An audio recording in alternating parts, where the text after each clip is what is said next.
16 வயது நிலை வந்து ரிலீஸ் ஆயிட்டு செகண்ட் வீக் ஓஹோன்னு போயிட்டு இருக்கு. 16 வயது, அதுக்கு முன்னாலே வந்து நான் படங்கள் நிறைய பண்ணியிருந்தா கூட அந்த 16 வயதுல அந்த படத்துல அந்த பரட்டை கேரக்டர் தான் எனக்கு வந்து பட்டி தொட்டியெல்லாம் கொண்டு போய் சேர்த்த கேரக்டர். டைத்துல வந்து ஒரு ப்ரொடியூசர் என்கிட்ட வந்தாங்க, வந்து ஒரு படம், அந்த ஹீரோ பேரை வந்து நான் சொல்லலை, நல்ல கேரக்டர், நீங்க ஆக்ட் பண்ணணும் அப்படின்னு சொன்னாங்க. எனக்கு டேட்டும் இருந்தது.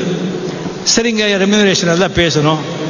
அதெல்லாம் வந்து நான் 10,000 ஸ்டார்ட் பண்ணி 6,000 வந்து நின்னோம். சரிங்க, 6,000 ஒத்துக்கிறேன். சரிங்க, இந்த நீங்கள் அட்வான்ஸ் எப்போ வந்து அட்வான்ஸ் கொடுக்கறது பழக்கம், நாம் அது உறுதி செஞ்சுட்டோம் அப்படின்னு சொல்லிட்டு ஒரு 100 ரூபாவோ 200 ரூபாய் ஏதாவது கொடுத்த ஒரு பழக்கம். சரி, நான் கேட்டேன், ஒரு 1000 ரூபாய் அட்வான்ஸ் கொடுங்க சார். அவர் பார்த்து, இல்லைங்க நான் எதுவும் கொண்டு வரல, நாளைக்கே ஷூட்டிங்கு, நான் நாளைக்கே வந்து நான் ட்ரெய்லர் அனுப்புகிறேன், அது கூட ப்ரொடக்ஷன் மேனேஜர் அனுப்புகிறேன், அவர் வந்து அந்த 1000 ரூபாய் கொடுத்துருவாங்க, நீங்கள் மெஜர்மெண்ட்டில் கொடுத்துருங்க, நாளைக்கு ஷூட்டிங்கு. சரிங்க. சரி, நெக்ஸ்ட் என்னங்க 1000 ரூபாய் கொடுக்குறேன்னு சொன்னீங்க, கொடுக்கலையே, எப்படி?